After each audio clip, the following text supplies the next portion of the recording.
بسم الله الرحمن الرحيم. طه ما أنزلنا عليك القرآن لتشقى إلا تذكرة لمن يخشى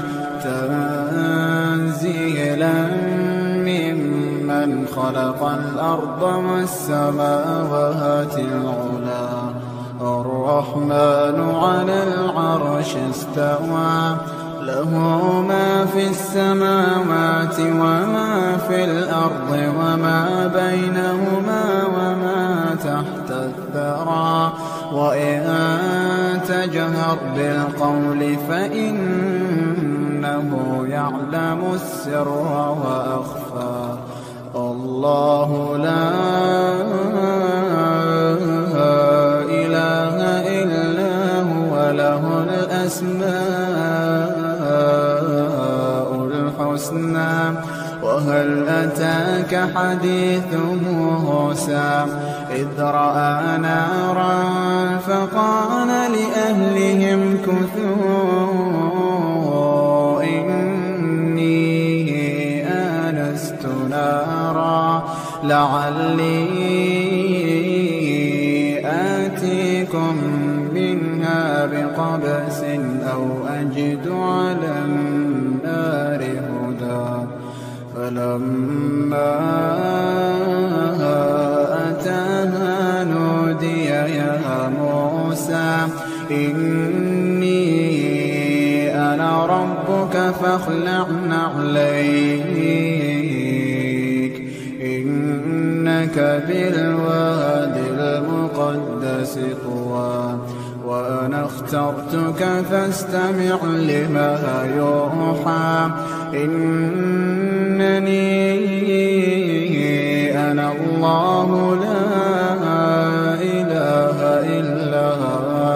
أنا فاعبدني وأقم الصلاة لذكري إن الساعة آتية أكاد أخفيها لتجزى كل نفس بما تسعى فلا يصدنك عنها من لا يؤمن بها واتبع هواه فتردى وما تلك بيمينك يا موسى قال هي عصاي أتوكأ عليها وأهش بها على غنمي ولي فيها مآرب أخرى قال ألقها يا موسى فألقاها فإذا هي حية تسعى قال خذها ولا تخف سنعيدها سيرتها الأولى واضمم يدك إلى جناحك تخرج بيضاء من غير سوء واضمم يدك إلى جناحك تخرج بيضاء من غير سوء آية أخرى لنريك من آياتنا الكبرى اذهب إلى فرعون إنه طغى قال رب اشرح لي صدري ويسر لي أمري واحلل عقدة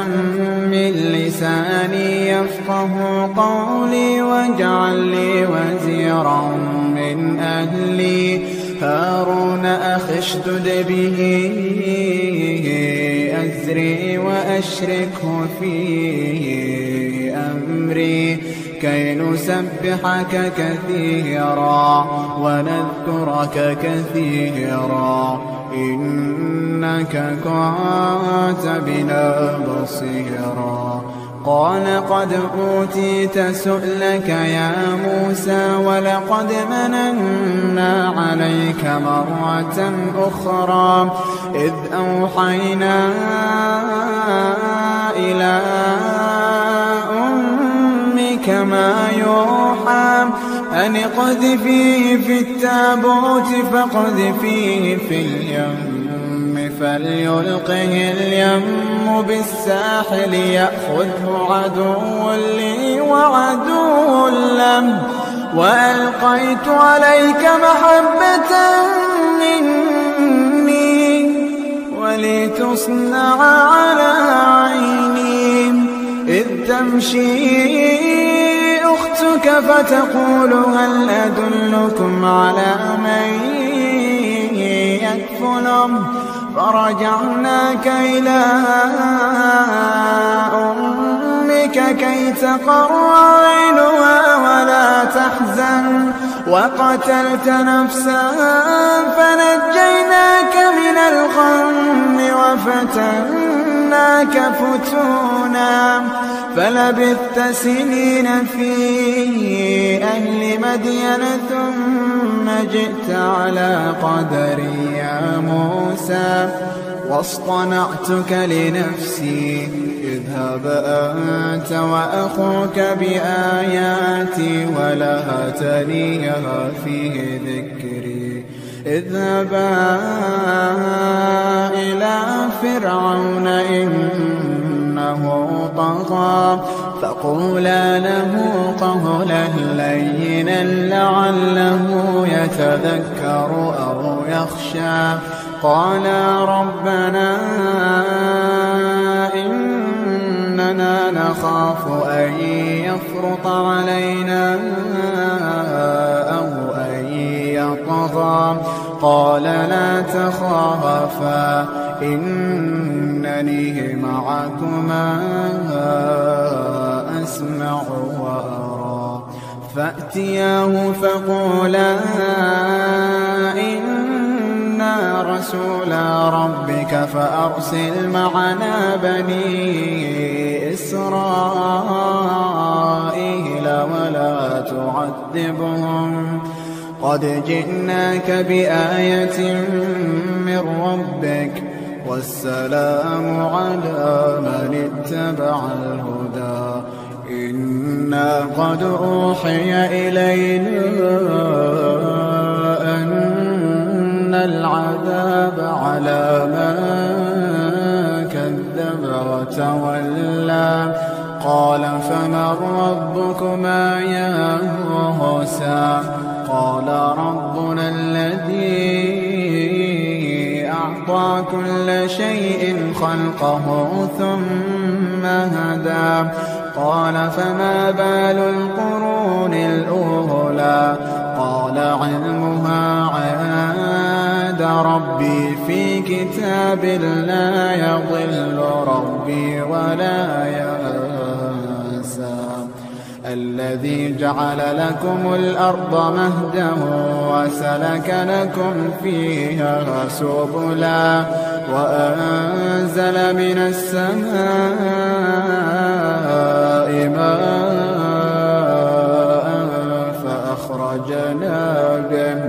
فأخرجنا به أزواجا من نبات شتى كلوا وارعوا أنعامكم إن في ذلك لآيات لأولي النهى منها خلقناكم وفيها نعيدكم ومنها نخرجكم تارة أخرى ولقد أريناه آياتنا كلها فكذب وأبى قال أجئتنا لتخرجنا من أرضنا بسحرك يا موسى فلنأتينك بسحر مثله فاجعل بيننا وبينك موعدا لا نخلفه نحن ولا أنت مكانها سوى قال موعدكم يوم الزينة وأن يحشر الناس ضحى فتولى فرعون فجمع كيده ثم أتى قال لهم موسى ويلكم لا تفتروا على الله كذبا فيسحتكم بعذاب وقد خاب من افترى فتنازعوا أمرهم بينهم وأسروا النجوى قالوا إن هذان لساحران يريدان أن يخرجاكم من أرضكم بسحرهما ويذهبا بطريقتكم المثلى فأجمعوا كيدكم ثم أتوا صفا وقد أفلح اليوم من استعلى قالوا يا موسى إما أن تلقي وإما أن نكون أول من ألقى قال بل ألقوا فإذا حبالهم وعصيهم يخيل إليه من سحرهم أنها تسعى فأوجس في نفسه خيفة موسى قلنا لا تخف إنك أنت الأعلى وألق ما في يمينك تلقف ما صنعوا إنما صنعوا كيد ساحر ولا يفلح الساحر حيث أتى فألقي السحرة سجدا قالوا آمنا برب هارون وموسى قال آمنتم له قبل أن آذن لكم إنه لكبيركم الذي علمكم السحر فلأقطعن أيديكم وأرجلكم من خلاف ولأصلبنكم في جذوع النخل ولتعلمن أينا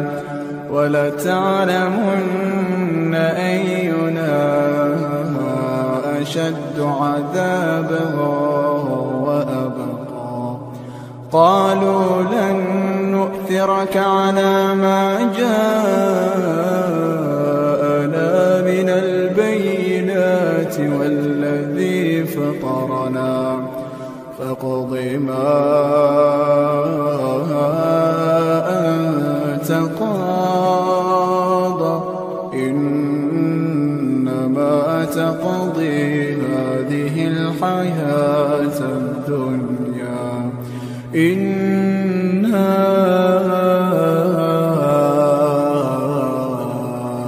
آمنا بربنا ليغفر لنا خطايانا وما أكرهتنا عليه من السحر والله خير وأبقى إنه من يأت ربه مجرما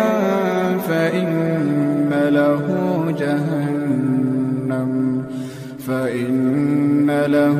جهنم لا يموت فيها ولا يحيا ومن يأته مؤمنا قد عمل الصالحات فأولئك لهم الدرجات العلى جنات عدن تجري من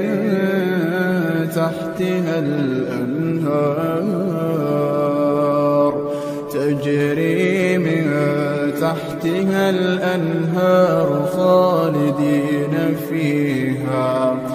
وذلك جزاء من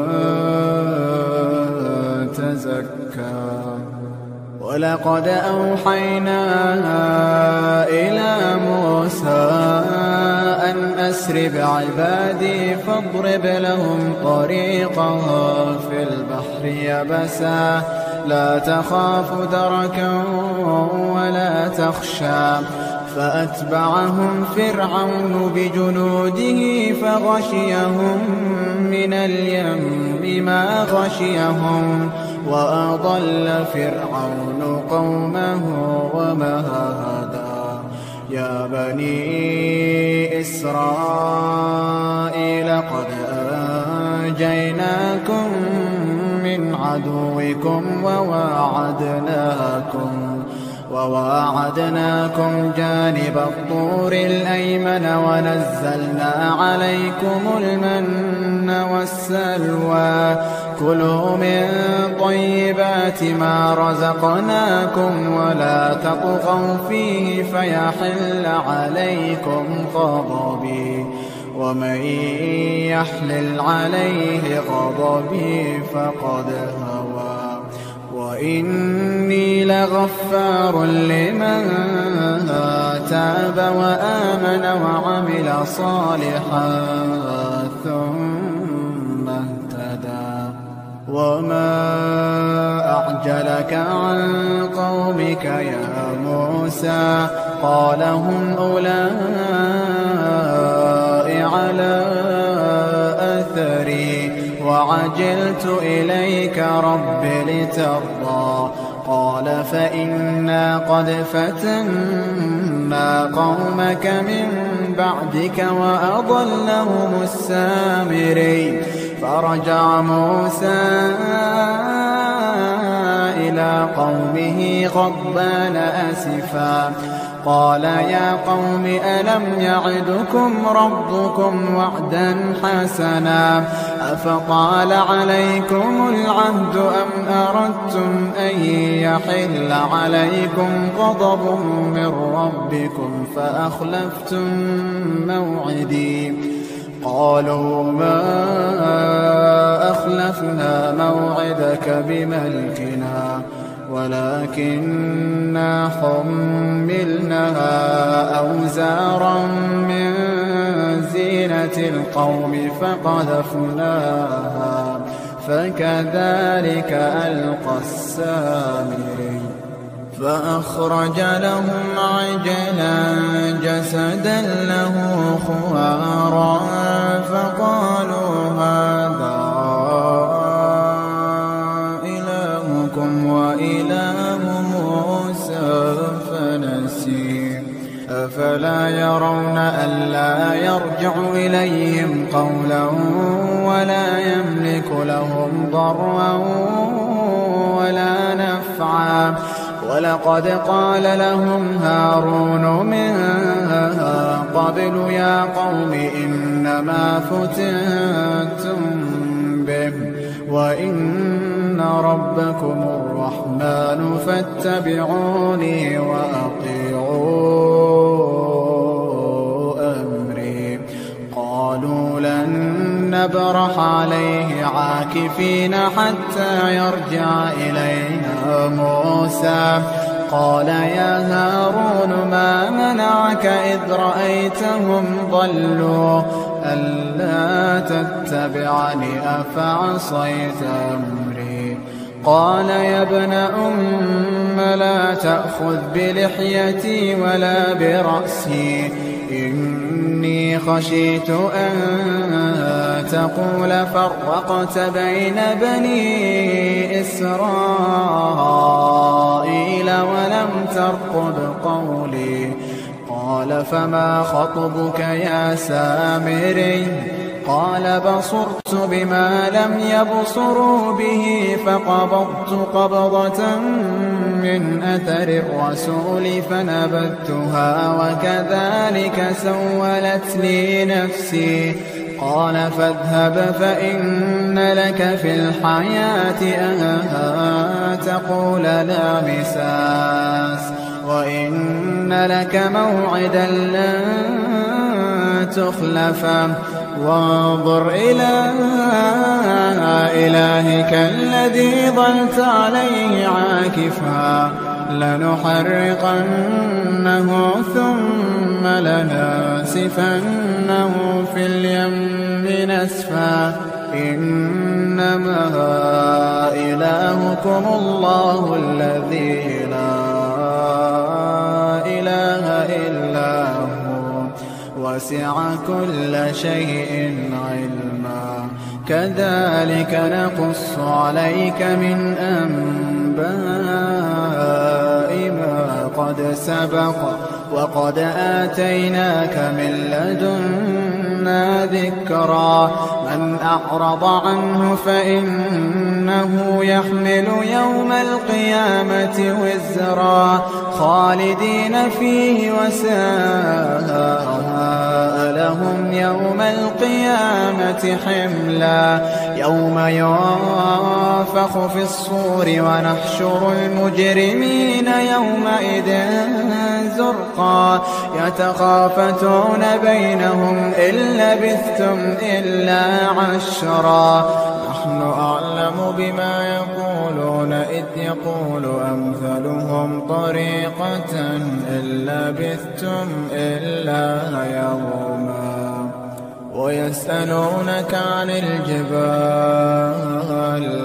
فقل ينسفها ربي نسفا فيذرها قاعا صفصفا لا ترى فيها عوجا ولا أمتا يومئذ يتبعون الداعي لا عوج له وخشعت الأصوات للرحمن فلا تسمع إلا همسا يومئذ لا تنفع الشفاعة إلا من أذن له الرحمن ورضي له قولا يعلم ما بين أيديهم وما خلفهم ولا يحيطون به علما وعنت الوجوه للحي القيوم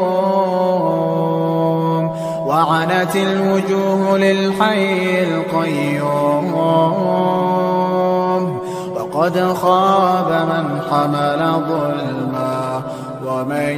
يعمل من الصالحات وهو مؤمن فلا يخاف ظلما ولا هضما وكذلك أنزلناه قرآنا عربيا وصرفنا فيه من الوعيد لعلهم يتقون أو يحدث لهم ذكرا فتعالى الله الملك الحق ولا تعجل بالقرآن من قبل أن يقضى إليك وحيه وقل رب زدني علما ولقد عهدنا إلى آدم من قبل فنسي ولم نجد له عزما وإذ قلنا للملائكة اسجدوا لآدم فسجدوا إلا إبليس أبى فقلنا يا آدم إن هذا عدو لك ولزوجك فلا يخرجنكما من الجنة فتشقى إن لك ألا تجوع فيها ولا تعرى وأنك لا تظمأ فيها ولا تضحى فوسوس إليه الشيطان قال يا آدم هل أدلك على شجرة الخلد وملك لا يبلى فأكلا منها فبدت لهما سوآتهما وطفقا يخصفان عليهما من ورق الجنة وعصى آدم ربه فغوى فاجتباه ربه فتاب عليه وهدى. قال اهبطا منها جميعا بعضكم لبعض عدو، فإما يأتينكم مني هدى فمن اتبع هداي فلا يضل ولا يشقى، ومن أعرض عن ذكري فإن له معيشة ضنكا ونحشره يوم القيامة أعمى. قال رب لم حشرتني أعمى وقد كنت بصيرا؟ قال كذلك أتتك آياتنا فنسيتها وكذلك اليوم تنسى. وكذلك نجزي من أسرف ولم يؤمن بآيات ربه، ولعذاب الآخرة أشد وأبقى. أفلم يهد لهم كم أهلكنا قبلهم من القرون يمشون في مساكنهم إن في ذلك لآيات لأولي النهى. ولولا كلمة سبقت من ربك لكان لزاما وأجل مسمى. فاصبر على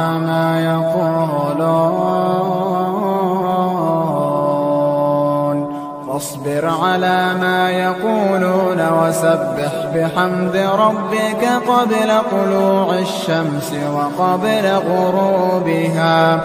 ومن آناء الليل فسبح وأطراف النهار لعلك ترضى.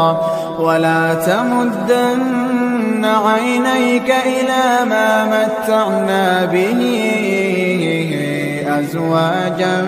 منهم زهرة الحياة الدنيا لنفتنهم فيه ورزق ربك خير وأبقى. وأمر أهلك بالصلاة واصطبر عليها لا نسألك رزقا نحن نرزقك والعاقبة للتقوى. وقالوا لولا يأتينا بآية من ربه أولم تأتهم بينة ما في الصحف الأولى. ولو أنا أهلكناهم بعذاب من قبله لقالوا ربنا لولا أرسلت إلينا رسولا فنتبع آياتك من قبل أن نذل ونخزى. قل كل متربص فتربصوا فستعلمون من أصحاب الصراط السوي ومن